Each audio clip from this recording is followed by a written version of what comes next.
অৰুণ কি হব বাছা তোমাৰ আশাই চূৰ্ণ কৰি দিলে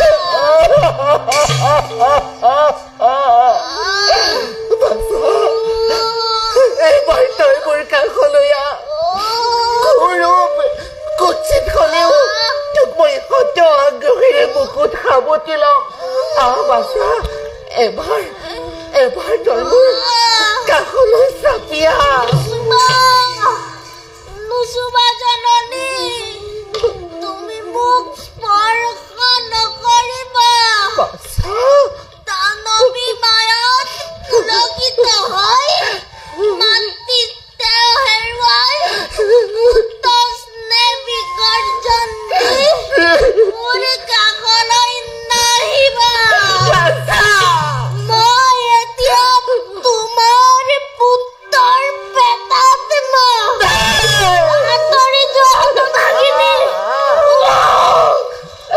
মই আৰু স্থিৰ থাকিব নোৱাৰো পৃথিৱী কঁপিছে আকাশ অন্ধকাৰ হৈছে আহিলো জননী নোৱাৰো থাকিব আৰু তোমাৰ কাষত মোৰ হৃদয়ৰ ধন মোক এৰি তই কলৈ যাৱ নোৱাৰো জননী তোমাৰ বৈক্ষৰ সুধাপান কৰিব নোৱাৰো কদাপি মাতৃ বুলি সম্ভাষণ জনাব পাৰো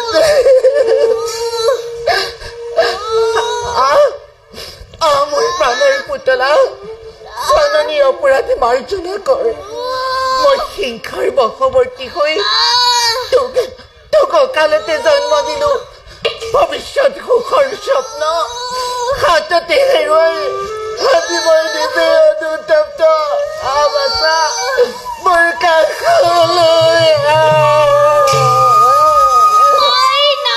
জননী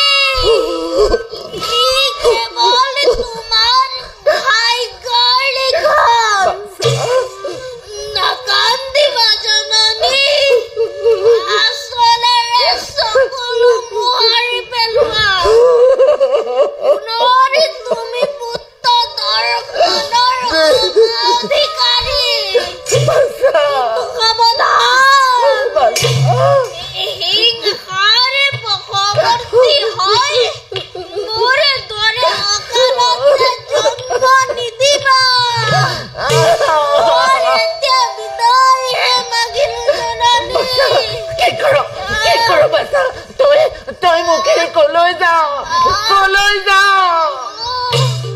পুনৰ কিয় মিছাতে বিহাৰেৰে ধৰণী কৰিছা প্লাবিত কিয় বাৰু চকুলোৰে গন্তব্য পথ ৰুদ্ধ কৰিছা কি কৰিম মাতৃ নিৰুপায় মই বিধাতাৰ কাৰ্যত বাধা দিবৰ শক্তি মোৰ নাই শুনা জননী তোমাৰে অপৰাধৰ বাবে মই দিলো অভিশাপ কি কলি জননী হৈ পুত্ৰৰ অভিশাপ সহ্য কৰিম কেনেকৈ সহ্য বাছা সহ্য কৰিবই লাগিব জননী মধুৰ মাতৃত্বৰ ওপৰত জ্বলাই দিছা তুমি নিজেই হুতাখন বিধাতাৰ সৃষ্টিৰ ওপৰত কৰি হস্তক্ষেপ হেৰুৱালা মাতৃত্ব